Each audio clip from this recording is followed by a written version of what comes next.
The basic skills for handling checks. Most of the dealer's time is spent handling checks. That is why it is important to practice this at home. You will cut checks when you make change, pay or take bets, and when you verify a bet. The reason why checks are used is because it makes it easier and faster to deal a game, and the checks are easier for the cameras and the floor to read. Always keep the higher denomination closest to you so you can protect those chips. Crumpled bills everywhere would slow things down to such a crawl that no one would ever want to gamble. Cutting the checks. This is a term used to describe the physical act of handling the checks. The word originates from the act of using the forefinger to separate the stack of checks. Sizing into the bet. This is the standard way to cut checks because it is fast, easy to see, and because it provides good game protection. Sizing into the bet makes it hard for a nervous break-in dealer to mess up. To start the procedure, grip a small stack of checks in your hand and use your thumb and pinky to push the bottom of the stack next to the bet. Place your forefinger on top of the bet and slide the tip of your forefinger back into the stack you're holding as you lift up, leaving a stack of the same size as the original. Never drop cut on a blackjack game. For games such as craps and roulette, drop cutting is useful. The reason why you're not allowed to drop cut is because it is easy for a dealer to cheat by overpaying the player's bet. Picking. This is a very useful skill when getting checks out of the rack. You will usually pick up no more than 5 checks at a time. The procedure for picking checks starts with reaching into the rack. Use the index finger and thumb to pick out the required amount while keeping the chips in between your 2 fingers. When the required amount is picked, you will then deliver the checks. Bridging. There will be times when you need to bridge the checks. Size into the bet and place the extra chips on top of the 2 bets. Bridging the checks makes the bet easier to read for both the player and the cameras. When paying a bet, never splash the checks, always bridge them. Stacks. The checks are stacked in a set of 20. A good floor will be able to tell a proper stack just by looking at it or feeling it. Experienced dealers, floor, and camera surveillance can easily spot a stack of 5. Each denomination has the total set amount per stack of 20. 1 stack of dollar checks equals $20. 1 stack of $5 checks equals $100. 1 stack of $25 checks equals $500. 1 stack of $100 checks equals $2,000. And 1 stack of $500 checks equals $10,000. If there is a pile of chips of the same denomination on the betting circle, then that pile must be broken down into stacks. There are 2 methods for doing this. The first method is used if the check denomination is $1, $5, $100, $1,000, or $5,000. If the pile is between 1 and 5 checks, then the pile is 1 stack. If the pile has 6 checks, then it is broken down into 2 stacks of 3 checks each. If the pile has 7 checks, then it is broken down into 2 stacks of 3 checks each, plus 1 on the side.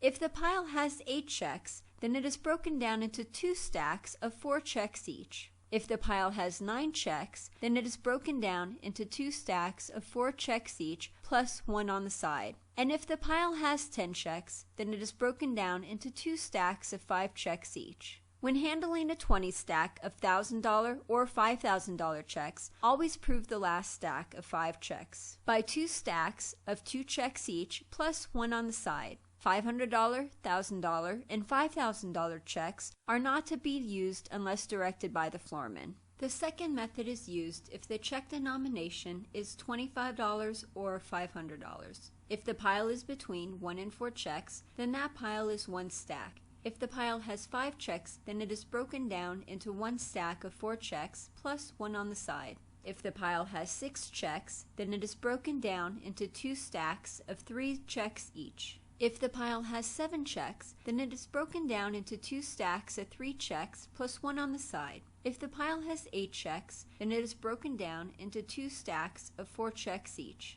When handling a 20 stack of $500 checks, always prove the last stack of 4 checks by 2 stacks of 2 checks each. All money transactions must be seen from all sides and plainly understood. Never stack checks higher than their max and use equal stacks when possible. Players must stack their multicolor bets in a certain order so the bet isn't messy or hard to read. The largest denomination must be on the bottom, second largest will be above that, and so on until the smallest is on top. When paying a multicolor bet, break down the bet into stacks of the same denomination and then size into them. Leave the checks broken down. It is the player's responsibility to stack the checks back up. According to the people who have been in the industry for a long time, the quieter you handle checks, the better of a dealer you are. The game.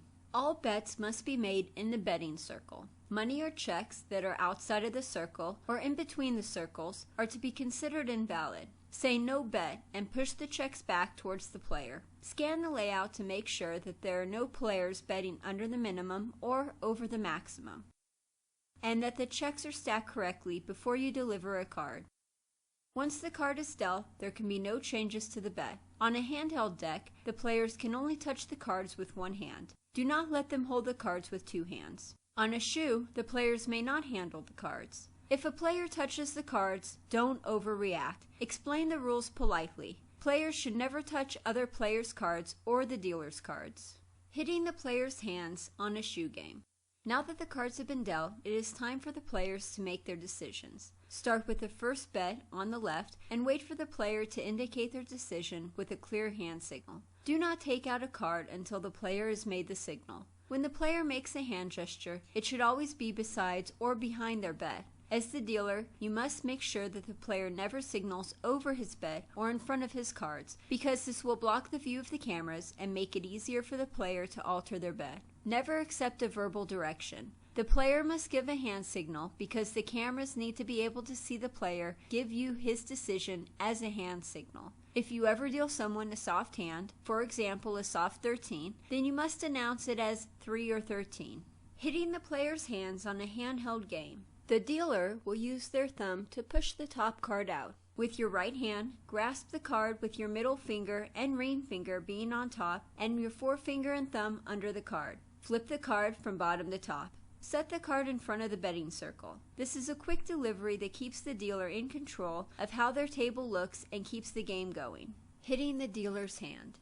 Once all of the players' hands are done, it is time to flip over your card. Take your thumb and forefinger and grip the top card. Use the top card to flip over the whole card, and then place the top card to the right of the whole card. All the additional hit cards must be placed on the right-hand side of the dealer's original 2 cards. The dealer's cards must have a space in between them and also be in a straight line so that they can be seen clearly by the floor and the cameras. The dealer must stay on hard 17 and higher, and they must hit on soft 17 and lower. Being a break-in dealer, it is a good idea for you to announce the total of your cards before starting the take and pay procedure.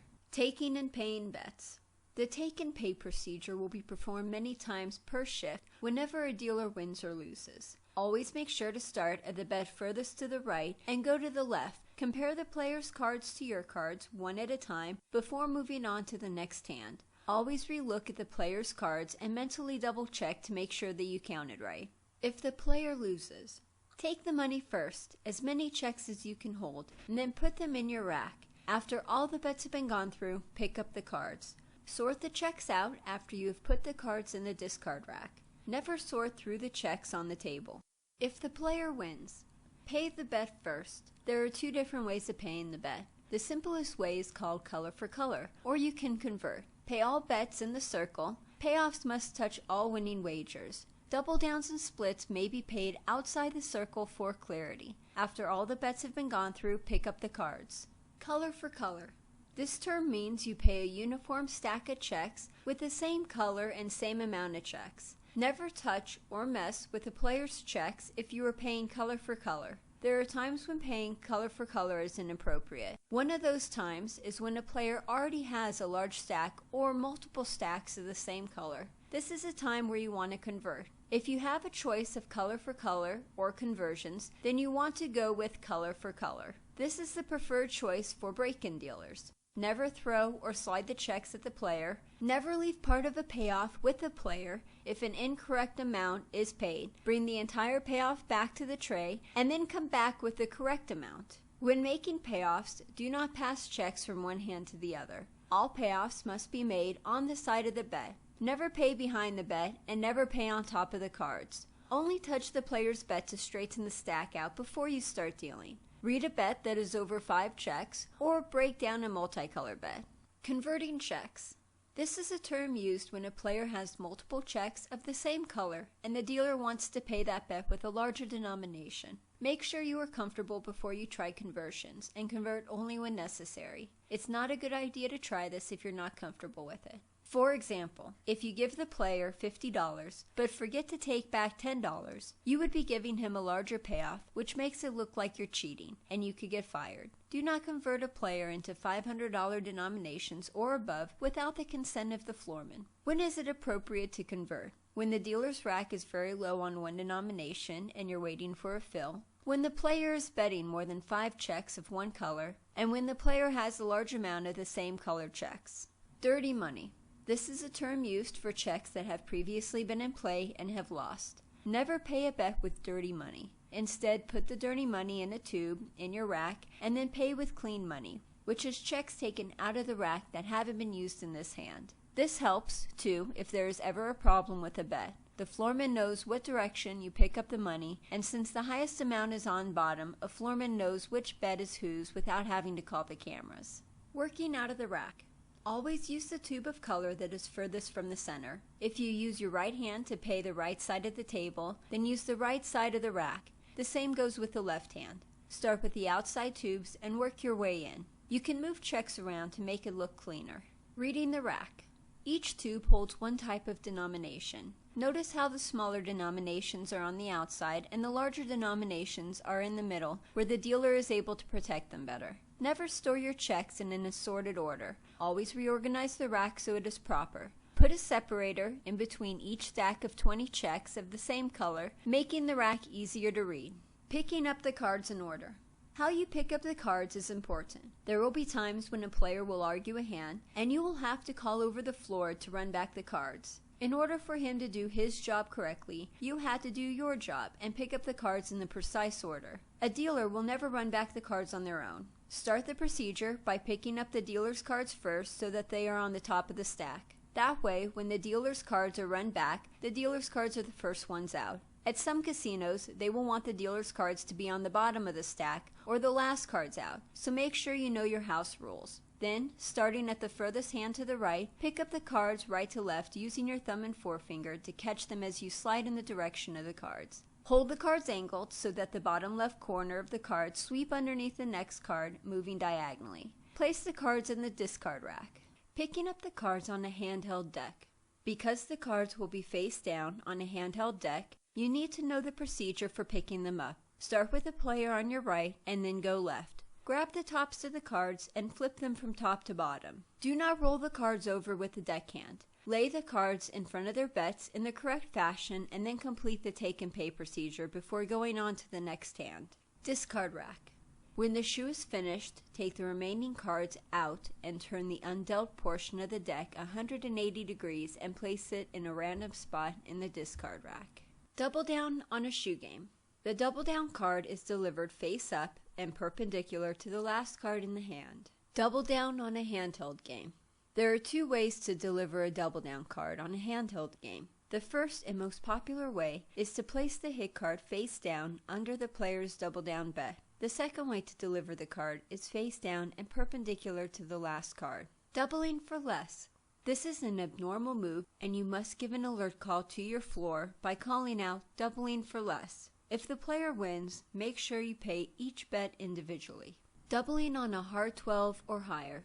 This is another odd move the players do when they are counting cards. Always verify the player's decision before you call out doubling on a hard 12. Always deliver the card face up because if the player busts, then the bet must be immediately taken. Splitting. Make sure that the player does not bet less than their original bet. When one hand is a win and one hand is a loss, pay or take the bet individually. Don't just leave it. This is lazy and it looks bad for the cameras. On a handheld game, a split must be dealt face up. The player must use the same hand signals that they would on a shoe game. Depending on the casino, a player may or may not be allowed to double down after a split. Surrender.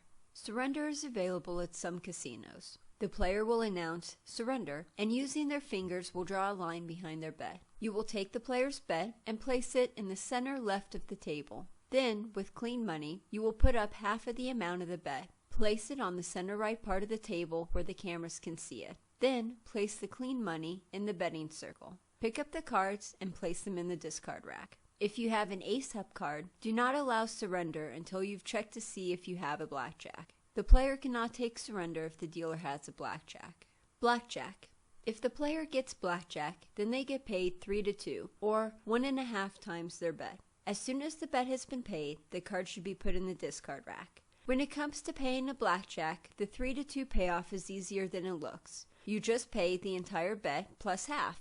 Just in case, I provided a chart with bets and their blackjack payoffs. There are 2 ways to pay a blackjack. The first and most popular way is to bridge the payoff. The second way is to place the payoff next to the original bet and to place the bonus amount next to the payoff. Remember to never alter or convert any part of the original bet. If there is a tip for the dealer, then that gets paid 3-2 as well. Insurance.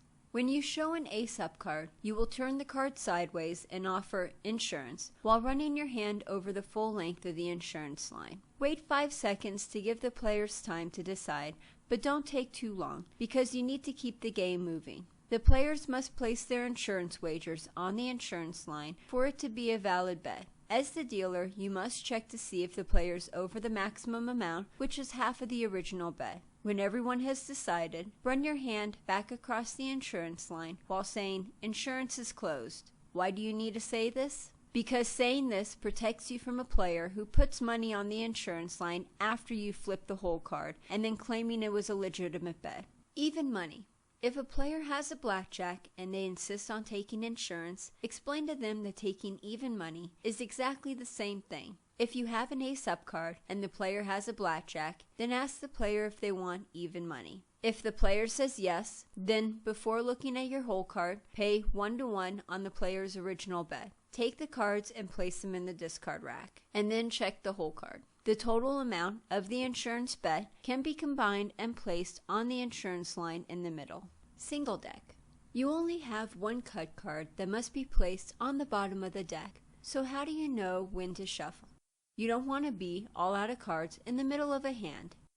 You could get written up for that. Because of this, you are given a formula for when to shuffle. You are only allowed to deal a certain number of hands based on the number of players. If you have one player at your table, then you deal him 5 hands before you have to shuffle. If you have 2 players, then you deal them 4 hands. If you have 3 players, then you deal them 3 hands. And if you have 4 or more players at your table, then you deal them 2 hands before shuffling. On a single deck, blackjack only pays 6-5, not 3-2. So for every $5 bet, you pay $6. The dealer's tip would also get paid 6-5. If a player has an uneven bet that is not divisible by 5, then only pay even money on that odd amount above the normal blackjack payoff.